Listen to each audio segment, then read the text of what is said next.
भारत में सबसे बड़ा दोषी किसे मानते हैं? एक आध किसी किरदार को छोड़ के सबको। गांधारी की तरफ खड़े होकर देखेंगे तो उनके हिसाब से कृष्ण भी गलत थे। गांधारी ने कृष्ण को श्राप दे दिया था आखिरी में कि तुम्हारा भी कुनबा फलेगा फूलेगा नहीं।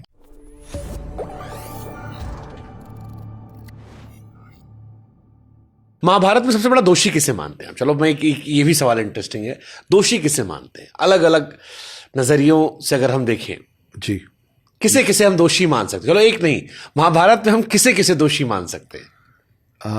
एक आध किसी किरदार को छोड़ के सबको। एक मैं बार बार कहता हूँ कि गांधी से हर कोई प्यार नहीं करता है और हिटलर से हर कोई नफरत नहीं करता। आपको हिटलर को चाहने वाले आज भी मिलेंगे, गांधी से नफरत करने वाले तो मिलेंगे ही मिलेंगे। तो आप देखिए ना कि अगर आप गांधारी की तरफ खड़े होकर देखेंगे तो उनके हिसाब से कृष्ण भी गलत थे। गांधारी ने कृष्ण को श्राप दे दिया था आखिरी में कि तुम्हारा भी कुनबा फलेगा फूलेगा नहीं। तो एक नजरिए से तो कृष्ण भी गलत है और इसी वजह से उनके पैर में तीर लगा, धोखे से उनको भी मारा गया। उनका भी अंत हुआ। इसके पीछे भी बड़ी इंटरेस्टिंग कहानी है कि वो जो तीर लगा था, वो तीर जब वो आदिवासी दौड़ता हुआ आया कि मैं देखने कि मेरा तीर कहाँ लगा, और उसको समझ में आया कि मैंने कृष्ण को मार दिया, तो वो मतलब परेशान होके कि मेरे को पाप लग गया, मैंने कृष्ण को मार दिया। तो जाते जाते कृष्ण ने 126 साल की उम्र में उनसे कहा था कि तुम पे पाप लग नहीं रहा है, ये मेरे कर्म है जो मेरा पाप कट रहा है। ये वो तीर है जो राम रूप में मैंने बाली पे चलाया था, पिछले जन्म में तुम बाली थे, वो तीर घूम के आके मेरे को लगा, तो ये मैंने जो दिया था वो मेरे पास वापस आया। तो तुम इस ग्लानी में मत जीना कि तुमसे एक पाप हो गया। कर्मा पे यकीन आप करते हैं? बहुत ज्यादा करता हूँ। जो आप समाज को देंगे वो लौट कर आएगा। आएगा, क्यों नहीं आएगा, बिल्कुल आएगा। और उसको हर तरीके से, सिर्फ अच्छा नहीं, कई बार अच्छा करने के चक्कर में बुरा भी हो जाता है। जैसे नंबर पर यकीन करते हैं आप?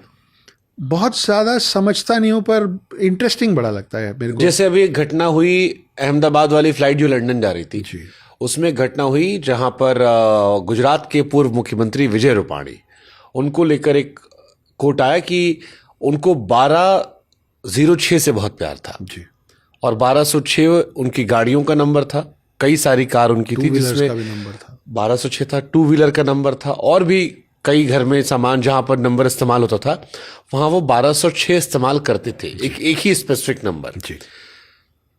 12 बजे वो फ्लाइट में चढ़ते हैं, चेक इन करते हैं, और 12/6 तारीख को ये प्लेन वो दुर्घटना होती है जिसमें उनकी मृत्यु हो जाती है। ये महज एक कोइंसिडेंस है या इसके पीछे कोई नंबर गेम के मायने हो सकते हैं? कोइंसिडेंस ही होना चाहिए, क्योंकि नंबर गेम के मायने होते तो इतने सारे लोगों का एक साथ सबका एक नंबर तो नहीं हो सकता है। पर मैं बार बार 9 की बात करता हूँ हिंदुत्व से जोड़ के, और आप देखिए इत्तेफाक है कि 1206 जो है उसका टोटल भी 9 है, 1, 2 और 6। मेरा मानना यह है कि हिंदू धर्म में हर शख्स में 9 का बहुत ज़्यादा महत्व है। एक बच्चा पैदा होता है तो माँ के कोख में 9 महीने रहता है, कुछ कम भी रहते हैं, मगर बोलने का जो लाइन है वो तो 9 महीना ही है पूर्ण। वहाँ से जो 9 का फेर चालू होता है, आप देखिए 9 ग्रह जो आपकी कुंडली बनाता है वो 9 ग्रह है, तो 9 ही है ना, 10 और 8 तो नहीं है। फिर आप आगे बढ़िए, 9 दुर्गा, 9 रत्न, 9 रस, और आगे आएंगे आप तो कुछ भी, आप चाहे घर कोई नया घर बना के गृह प्रवेश करते हैं तो 9 ग्रह की शांति करते हैं। तो 9 के फेर में हम सब लोगों का जीवन हमेशा ही फंसा रहता है, ऐसा मेरा मानना है। अब ये भी 9 ही हुआ, सिर्फ बुरा नहीं, अच्छा भी सब 9 ही है। आप देखिए वो हम जो माला जपते हैं उसमें 108 होता है, 108 बीट्स होते हैं, 8 1 9 8 1 9। अब अभी हम महाभारत की बात कर रहे थे, 18 अध्याय, 8 1 9। गीता में जो टोटल श्लोक है उसका टोटल 9 है।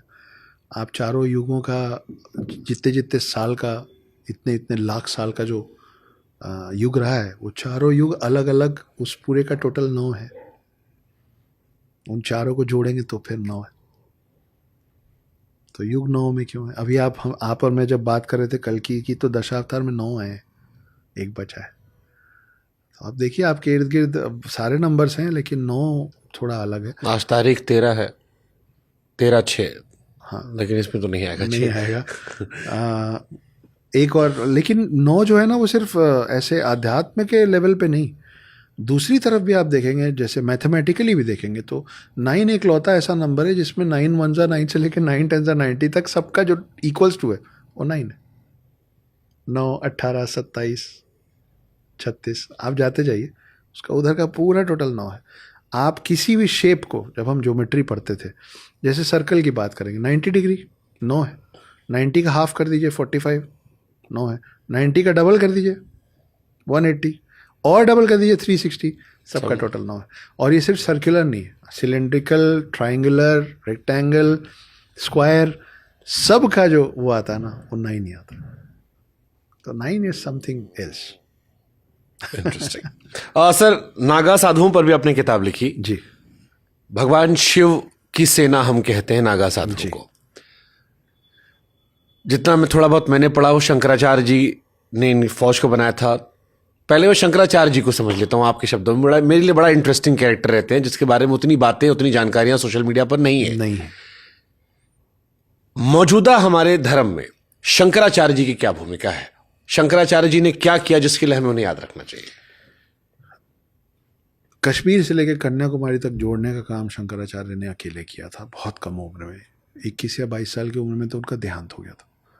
उतने कम समय में, उस वक्त, मैं 14वीं शताब्दी की बात कर रहा हूँ, 30 साल में शायद देहांत होता है। हाँ, मैं एग्जैक्ट नहीं बता पा रहा हूँ क्योंकि समय हो गया किताब लिखे और बहुत सारा डेटा रहता है, एक आध नंबर्स का हेर फेर हो सकता है। कम उम्र में उनकी डेथ, बहुत कम उम्र में उनकी डेथ हो गई थी। और उनका एक बहुत सुंदर शंकराचार्य का मंदिर है कश्मीर में अभी भी, और एक बहुत बड़ा मंदिर है कोचीन में शंकराचार्य का। आज आप और मैं जो समझने की कोशिश कर रहे हैं, चाहे वो कश्मीर फाइल्स जैसी फिल्में हों, चाहे वो अभी पहलगाम में जो धर्म पूछ के मार दिया गया हो, ये सब उस व्यक्ति को इतने 100 सालों पहले समझ में आ गया था। उनका ये लाइन, मतलब उनको ये बात समझ में आ गई थी कि आने वाले समय में सिर्फ शास्त्रार्थ से काम नहीं होगा, दो लोग बहस करके रुकेंगे नहीं, शास्त्रों के साथ साथ शस्त्रों की भी ज़रूरत पड़ेगी।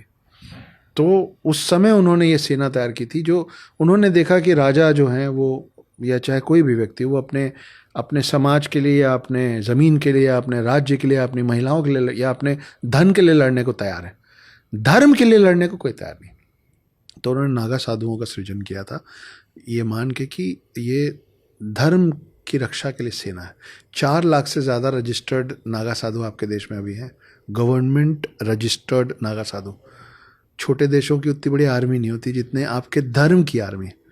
बट अब वो क्या करते हैं? मतलब अब तो लड़ाई करते नहीं, जब ज़रूरत पड़ती। अभी मैं गुवाहाटी गया था, फ्रंट लाइन में मेरे साथ एक नागा साधु बैठे थे और बाकायदा फरसा लेके बैठे थे, और वहाँ इतने बड़े बड़े ब्यूरोक्रेट्स बैठे थे, फ्रंट लेन पे उनको बैठाया गया था बाकायदा, मतलब एक्चुअल फरसा पकड़ के वो आदमी बैठा था।